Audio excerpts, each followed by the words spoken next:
So বন্ধুরা আজকে কিন্তু আমি চলে এসেছি কল্যাণী এনআই স্কয়ার পার্কে দুর্গাপূজার মণ্ডপ প্রস্তুতি আপনাদের সকলকে দেখাবো বলে। তবে বন্ধুরা আজকের কিন্তু ভিডিওতে আমি আপনাদের শুধু কল্যাণী এনআই স্কয়ার পার্কের দুর্গাপূজার মণ্ডপ প্রস্তুতি নয়, মণ্ডপের যেই বিভিন্ন চিত্রের কাজ বা ছবির কাজ সেটা কত দূর হয়েছে সেটা আমি আপনাদের দেখাবো।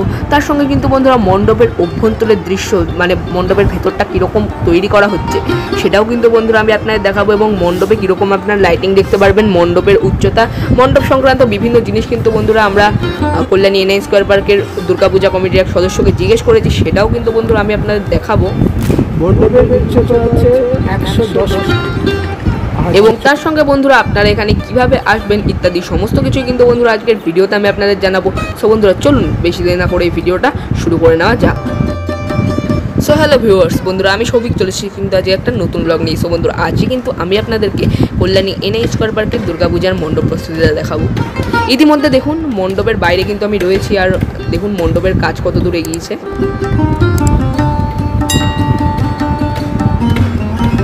বন্ধুরা এবার আমি আপনাদের জানিয়ে রাখি আপনারা এখানে কিভাবে আসবেন। বন্ধুরা কল্যাণী এনআই স্কয়ার পার্কের দুর্গাপূজা দেখতে গেলে কিন্তু আপনারা অনেকভাবে কল্যাণী এনআই স্কয়ার পার্কে আসতে পারেন। বন্ধুরা আপনারা শিয়ালদা থেকে এলে আপনারা আসতে পারেন, অনেকগুলো অপশান আপনাদের কাছে রয়েছে। আপনারা চাইলে শান্তিপুর লোকাল, এদে লোকাল, কৃষ্ণনগর লোকাল অথবা রানাঘাট লোকাল অথবা কল্যাণী সীমান্ত লোকালে করে কল্যাণী মেন স্টেশনে চলে আসতে পারেন। এবং আপনারা গেদে, শান্তিপুর, কৃষ্ণনগর, রানাঘাট থেকে এলে শিয়ালদাগামী যে কোনো ট্রেনে করে কল্যাণী মেন স্টেশন চলে আসবেন।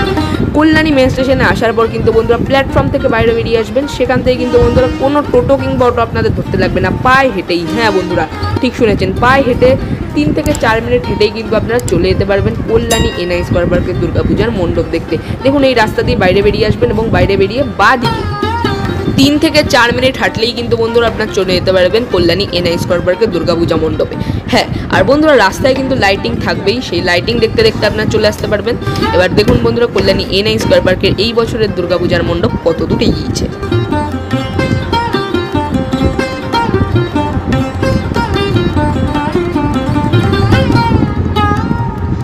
চলুন বন্ধুরা এবার আমি আপনাদের জানিয়ে রাখি এই বছর তাদের ভাবনা কি। বন্ধুরা আপনাদের মধ্যে তো মোটামুটি অনেকেই জানেন যে এই বছর কল্যাণী এনআই স্কয়ার পার্কের দুর্গাপুজোর ভাবনা কি। এই বছর কিন্তু বন্ধুরা গত বছর কল্যাণী এনআই স্কয়ার পার্ক 4 ধাম থিমটি করে আমাদের সকলকে চমক দিয়েছিল। এই বছর তাদের দুর্গাপুজোর যে মণ্ডপের ভাবনা সেটা হচ্ছে অক্ষরধাম মন্দির। দিল্লির অক্ষরধাম মন্দিরের আদলে কিন্তু এই বছর কল্যাণী এনআই স্কয়ার পার্ক তাদের দুর্গাপূজার মণ্ডপটা তৈরি করতে চলেছে। ইতিমধ্যে কিন্তু বন্ধুরা অক্ষরধাম মন্দিরটা বর্তমানে যেরকম দেখতে, আসলে যেরকম দেখতে সেরকমই কিন্তু বন্ধুরা মণ্ডপটা দেখতে আরম্ভ হচ্ছে। মানে এখনই কিন্তু বন্ধুরা মনে হচ্ছে অক্ষরধাম মন্দিরটা কিন্তু এখানে রয়েছে। এখনও কিন্তু মণ্ডপের প্রচুর কাজ বাকি। হ্যাঁ বন্ধুরা এখনও কিন্তু মণ্ডপে আরও অনেক কাজ হবে, তারপর কিন্তু বন্ধুরা মণ্ডপটা সম্পূর্ণ হবে। ইতিমধ্যে যেই লুকটা আসছে মণ্ডপে সেটা আমি আপনাদের দেখাচ্ছি, একবার দেখে নিন। আর মণ্ডপ সংক্রান্ত সমস্ত তথ্য কিন্তু বন্ধুরা আমরা পূজা কমিটির এক সদস্য থেকে জানবো। হ্যাঁ বন্ধুরা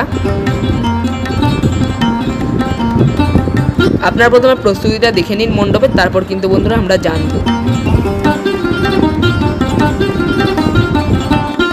এবার বন্ধুরা আমি দেখিয়ে রাখি যেই সকল চিত্র ব্যবহার করা হবে এই পুরো মণ্ডপটাকে সুসজ্জিত করার জন্য সেগুলো কীরকমভাবে করা হচ্ছে। দেখুন এই সমস্ত ছবিগুলো কিন্তু বন্ধুরা মণ্ডপের মধ্যে লাগানো হবে। ছবি নয় কিন্তু বন্ধুরা, এগুলো কিন্তু সমস্তই 3D করা রয়েছে। দেখুন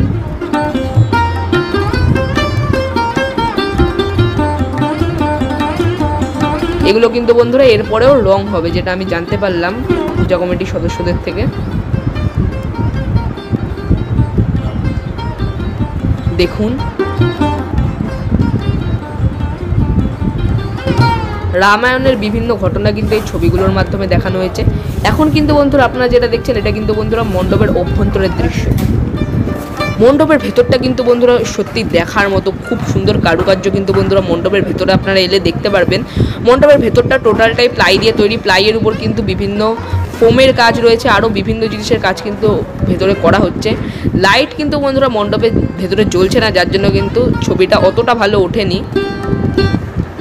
মণ্ডপের ভেতরে কিন্তু বন্ধুরা বাইরে থেকে যেই আলোটা প্রবেশ করছে সেই আলোটাই রয়েছে।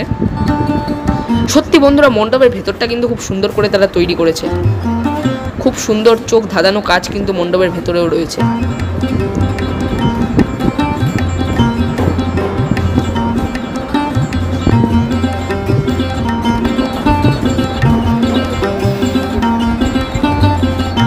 দেখুন।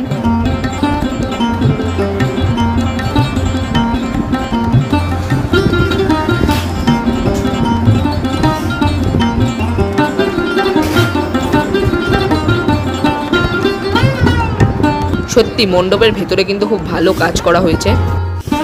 এবার বন্ধুরা কল্যাণী এনআই স্কয়ার পার্কের দুর্গাপূজা কমিটির সদস্যের সঙ্গে কিন্তু বন্ধুরা আমরা মণ্ডপ সংক্রান্ত অনেক কিছুই জিজ্ঞেস করেছিলাম, সেগুলো আপনারা একবার জেনে নিন। বন্ধুরা এখন কিন্তু আমরা রয়েছি কল্যাণী এনআই স্কয়ার পার্কের দুর্গাপূজা কমিটির যে দুর্গাপূজা মণ্ডপ, সেই মণ্ডপের কিন্তু সামনে, এবং আমাদের সঙ্গে কিন্তু রয়েছেন কল্যাণী এনআই স্কয়ার পার্কের যে দুর্গাপূজা কমিটি তার একজন সদস্য। তো প্রথমে তার নামটা আমরা জেনে নেব। আপনার নাম?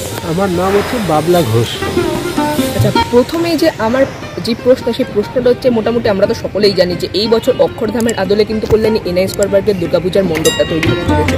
তো আমার প্রথম প্রশ্ন হচ্ছে যে মণ্ডপের উচ্চতা কত থাকবে এবং মণ্ডপটার চওড়ায় কত বড়? মণ্ডপের উচ্চতা হচ্ছে 110 ফিট আর চওড়ায় হচ্ছে 85 ফিট। আর এরপরে যেটা আমার প্রশ্ন হচ্ছে, গত বছর যে চারধামের আদলে কল্যাণী এনআই স্কয়ার পার্কের যে দুর্গাপূজা মণ্ডপ হয়েছিল, সেই মণ্ডপে কিন্তু দেখতে প্রায় লক্ষাধিক ভিড় হয়েছিল। তা সেই রকম ভিড়ের কথা মাথায় রেখে এই বছর প্রশাসনিকভাবে কীরকম ব্যবস্থাপনা থাকতে চলেছে? আমাদের প্রশাসন গতবারে যেমনি সহযোগিতা করেছে, এবারেও আমরা দর্শকদের আশা করছি সাহায্য করবে প্রশাসন। আমাদের সমস্ত জায়গায় ড্রপ গেট করা হবে এবং চ্যানেল করা হবে। চ্যানেলের মধ্যে দিয়ে সমস্ত লোক, আমাদের দর্শনার্থীরা এক এক সমস্ত দর্শন করতে পারবে মা দুর্গাকে। আচ্ছা, এরপরে আমার যে প্রশ্ন, যে আমরা এই দুর্গাপূজা মণ্ডপের লাইটিং কীরকম দেখতে পারবো? লাইটিং অত্যন্ত ভালো লাইটিং হবে। এটা আমাদের চন্দননগরের লাইটিং হবে এবছরে। তা সমস্ত লাইটিং, ভেতরের কারুকার্য, বাইরের লাইটিং, সমস্ত গেট, ওভার গেটগুলো সমস্ত লাইটিং চন্দননগরের হবে। এবং গতবারে যেরকম সেজেছিল এবছরও তাই একই আমরা ভাবনা নিয়েছি। আর এই বছর আমরা প্রতি মাসে থিম প্রতিমা দেখবো না সাবেকি প্রতিমা দেখতে চলেছি? এবছরও আমাদের সাবেকি প্রতিমা হবে। ঠাকুর খুব ভালোই হবে, কৃষ্ণনগরে ঠাকুর হবে সাবেকি প্রতিমা। আর আমার যেই আরেকটি প্রশ্ন রয়েছে, সেই প্রশ্ন হচ্ছে যে মোটামুটি আমরা তো দেখতেই পাচ্ছি যে এখানে সিঁড়িটা তৈরি করা হচ্ছে, তা সিঁড়ি মোটামুটি কত বড়? সিঁড়ি আপনার এখান থেকে প্রায় 26 ফিট, 25 ফিট, 26 ফিট চওড়া হবে। সিঁড়ি দিয়ে ওপর দিয়ে উঠে এবং মণ্ডপ দর্শন করতে হবে সবাইকে। নিচে নেমে আউটসাইড দিয়ে ওরা ঠাকুর দর্শন করে মেলা প্রাঙ্গণে চলে যাবে। আর মোটামুটি কতজন একসঙ্গে ঠাকুর দেখতে পারবে মণ্ডপে? আমাদের আশা করছি এবারে যেহেতু কোনো বাধা নেই, একসাথে অনেকেই উঠতে পারবে সিঁড়ি দিয়ে এবং একসাথে মোটামুটি 200-250 লোক অ্যাটলিস্ট ঢুকে যাবে।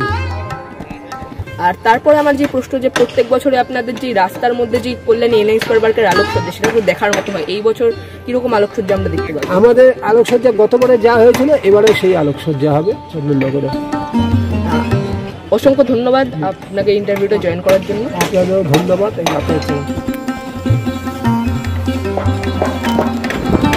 সো বন্ধুরা, আজকের ভিডিওটা কিন্তু এই পর্যন্ত। এই ভিডিওটা ভালো লাগলে কিন্তু ভিডিওতে অবশ্যই একটি লাইক করবেন, কেমন লাগলো কমেন্ট করে জানাবেন, ভিডিওটা বন্ধু পরিবার আত্মীয়স্বজন সবার সঙ্গে শেয়ার করে দেবেন। আপনি আমার চ্যানেলে নতুন হয়ে থাকলে আমার চ্যানেলকে কিন্তু অবশ্যই সাবস্ক্রাইব করে দেবেন এবং অল নোটিফিকেশনটা কিন্তু অবশ্যই অন করে দেবেন, যাতে আমাদের নিত্য নতুন আপডেটের ভিডিও সবার আগে আপনাদের কাছে পৌঁছে থাকে। আজকের জন্য এই পর্যন্তই। টাটা, বাই বাই, নমস্কার, জয় মা দুর্গা।